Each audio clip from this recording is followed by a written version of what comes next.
Anyone who lived through the Vietnam War remembers the girl in the picture.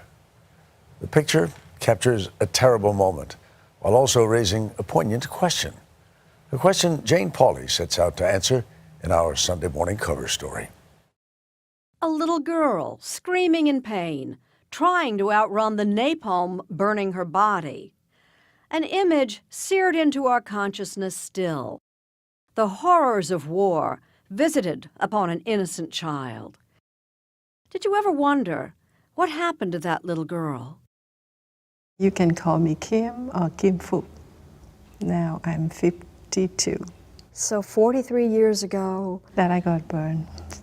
was the day that defined the rest of your life. Yeah, that day. 21-year-old Nick Ut, a Vietnamese photographer, was also there that day on assignment for the Associated Press. I looked at my camera, you find her. I saw the girl naked running. He took the picture that would win the Pulitzer Prize. And when she passed my camera, I saw her body burned so badly. I said, my God, I need to help her. So they tried to help me. But after they pouring water over my body, it seemed like I passed out. I didn't remember anything else. He wrapped her in a soldier's rain poncho. I don't want to see the picture of her naked. I cover her. Yes. And she kept screaming, saying, I'm dying all the time. He took her to the hospital where the doctors thought she was dying too. They placed me to the morgue because they give up hope. And they consider I have no way to survive. They decided this one isn't going to make it. Exactly. So you were written off. Yes. Her family found her 3 days later, still alive, but barely. I can't imagine how much closer to death And a person could be. Right. But after 14 months and 17 operations, she did make it. When I heard that, I said, wow, God not finished with me yet. At the time, Kim didn't feel like part of God's plan. Only a little girl so horribly disfigured, who would ever marry her?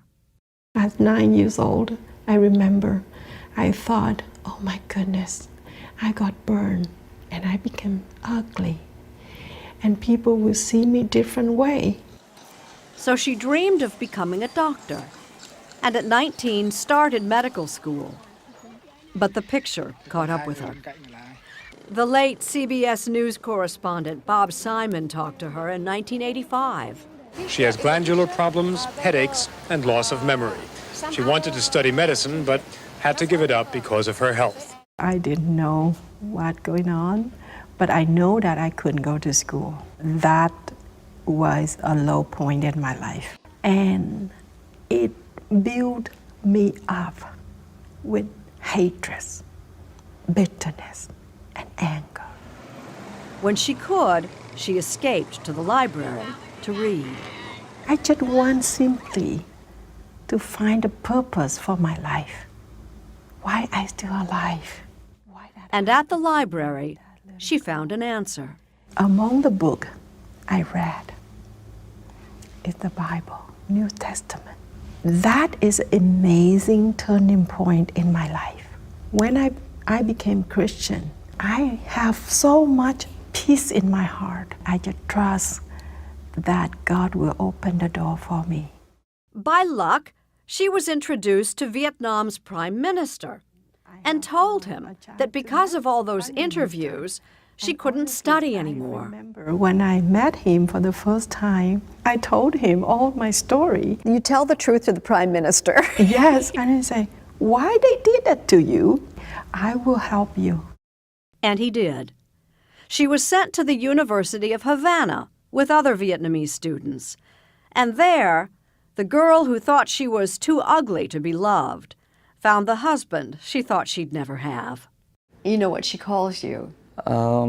She called me sometimes perfect. My name means perfect, but I'm not perfect. His name is Tuan. They married in Havana and honeymooned in Moscow. But on the flight back to Cuba, her journey took yet another amazing turn. Kim told her new husband she had a different destination in mind. It's a refueling stop. You've stopped in Newfoundland, Canada. and you're plotting Yes. to get off that plane and not get back on it. How did you tell your husband what the plan was? I just explained so simple. I need and I really seeking for freedom. I said no. I was in shock. I said that Kim is impossible for me to stay. But her mind was made up. She said that, Tuan, I really need you. So if I stay alone, I don't know if I can survive. I said, okay, whatever you want, I do. And you said yes, and you got off the plane and did not get back on it. Yeah. In Canada, she was free to start a family and live a nearly normal life.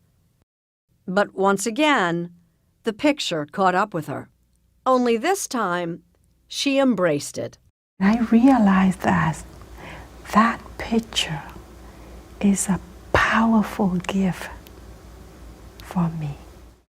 A gift that led to a foundation to help children of war. She now travels the world as a UNESCO Goodwill Ambassador.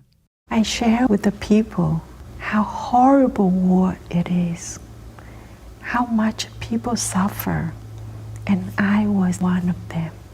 Kim suffered a lot of pain, I can say, almost every day. Almost every day for 43 years.